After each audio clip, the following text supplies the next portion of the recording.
Well, let's continue here. National Treasury has refuted claims that it's refusing to release disaster relief funds to flood-hit KwaZulu-Natal. It's described the accusations as mischievous and unwarranted. At the same time, Minister in the Presidency, Mondli Gungubele, and his deputy, Kekana, tabling their 2022-2023 GCIS budgets were joined by the GCIS's Phumla Williams.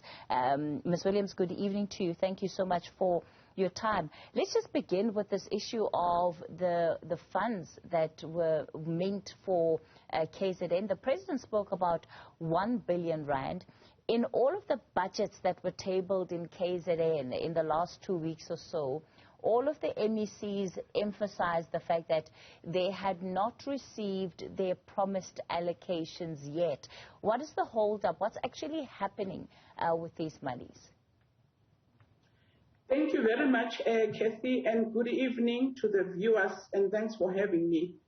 Let me start. I won't get into what the DA was saying, but I'm going to tell you how government systems work.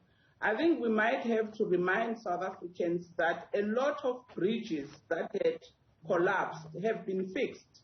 Even though we are still on this journey of rehabilitating some of the communities. But those rehabilitations, they happened with the National Fiscus budget. Those are the budgets coming from the National Fiscus. That's the starting point. The second point is that, yes, the President has said that 1 billion will be made available through the National State of Disasters Act, which will come through that fund.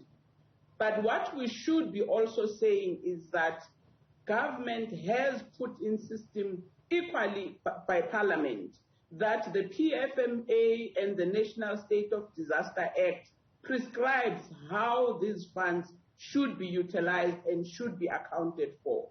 But because there is an appreciation of the emergency situation in KZN, the departments have had to use the reprioritizing of the current budget that they have, which has been appropriated by Parliament. I think the members of Parliament would even appreciate what we are saying, that as a department, you cannot use money that has not been appropriated through the correct channels.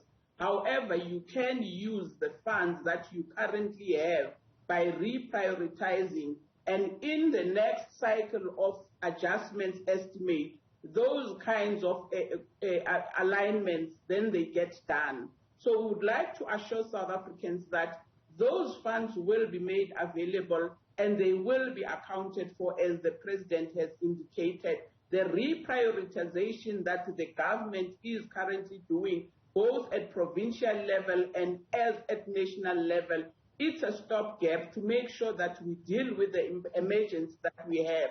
But going forward, we have other processes that have to follow Parliament, and I think the members of Parliament know that. So I don't think the Minister is trying to say we don't want to respond. There are processes, and currently there are interventions that are being done with the money that comes from the National Fiscus. So Ms. Williams, just to make sure that I am clear on the explanation that you've given us tonight, what is currently being used by the departments in response to the floods from a provincial level has been through the reprioritization of their own budgets. So therefore, there hasn't necessarily been any new money coming into the provincial government as we speak. Yes, as I'm explaining, Kathy, is that departments can use what they have because what they have has been appropriated through the right channels. However, they have to then make those adjustments during the adjustment estimate in September, which is a process that is accepted and it's known by all the honorable members that once an emergency comes in, you use what you have because it has been appropriated through the correct channels. However, you will submit to say, in June, this is what happened, and I have had to divert the money that you have given me to do A, B, C. and the National Treasury through the Parliament will then appropriate and then refund what you have already spent. But I think I should also emphasize, it has to be the expenditure that is linked to the disaster. So departments know that, even in provinces know, that when you then submit to say in June or in May, I've used my money to do this because there was this emergency, and once that has been clarified, because also it gets audited, Kathy, then the Parliament will then appropriate and make that reimbursing of the funds that you have utilized. Let's talk about then what else is contained in the budget, particularly for government communications. Of course, government communications has been central to the COVID-19 pandemic. Top 3 of your priorities going into this financial year? Thank you very much also, Kathy, for that question. Let me also appreciate the inputs that we received from the Parliament today in endorsing the budget that has been allocated to us. And yes, our priorities in terms of information and communicating to the citizens of this country is aligned to the priorities of this government. And you will note that the minister did articulate some of the pressing information needs that we deal with in our 52 district offices, 9 provincial offices, is the information around empowering society about what is it that they can do to contribute to the economic activities that they deal with. It is issues around COVID-19, because COVID-19 remains with us, and those face-to-face engagement remain our priorities.